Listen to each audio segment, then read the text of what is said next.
अहमदनगरमध्ये बिबट्याच्या मुक्त संचाराच्या अनेक घटना समोर आल्या आहेत। जंगल कमी झाल्याने बिबट्या मानवी वस्तीत शिरत आहे। मानवी वस्तीतील बिबट्यांचा वावर वाढल्याने गावकऱ्यांना रात्री तसेच पहाटेच्या वेळी घराबाहेर पडणं कठीण झालं आहे। अशात श्रीरामपूर गावात एक बिबट्या थेट एका व्यक्तीच्या पलंगाखाली शिरला। या घटनेचा थरार समोर असलेल्या सीसीटीव्ही कॅमेऱ्यात कैद झाला आहे। अहमदनगर जिल्ह्याच्या श्रीरामपूर तालुक्यातील वडाळा महादेव येथे ही घटना घडली आहे। आबासाहेब पठारे यांच्या गायीच्या गोठ्यात ते एका पलंगावर झोपले होते। पहाटेच्या सुमारास एक बिबट्या गोठ्यात शिरला। त्यानंतर तो थेट पठारे ज्या पलंगावर झोपले होते त्या खाली जाऊन बसला। या गोठ्यात कुत्रे आणि गायी होत्या।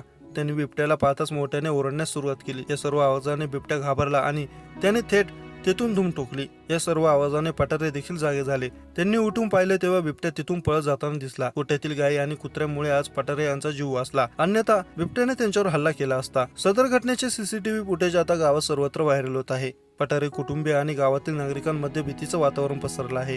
2 दिवसांपूर्वी पुण्याच्या आंबेगाव तालुक्यातील शिंगवे कासर माशा येथे डाळिंबाच्या बागेत बिबट्याचा बछडा जखमी अवस्थेत आढळून आला होता। हा बिबट्या जखमी अवस्थेत पडलेला होता। त्यावेळी स्थानिक नागरिकांच्या मदतीने वन विभागाची टीम घटनास्थळी दाखल होऊन बछड्याला तत्काळ प्राथमिक उपचारासाठी बिबट निवारा केंद्रात दाखल करण्यात आलं। उपचारानंतर बछड्याची प्रकृती स्थिर असल्याची माहिती वन परिक्षेत्र अधिकारी स्मिता राजवंश यांनी दिली आहे।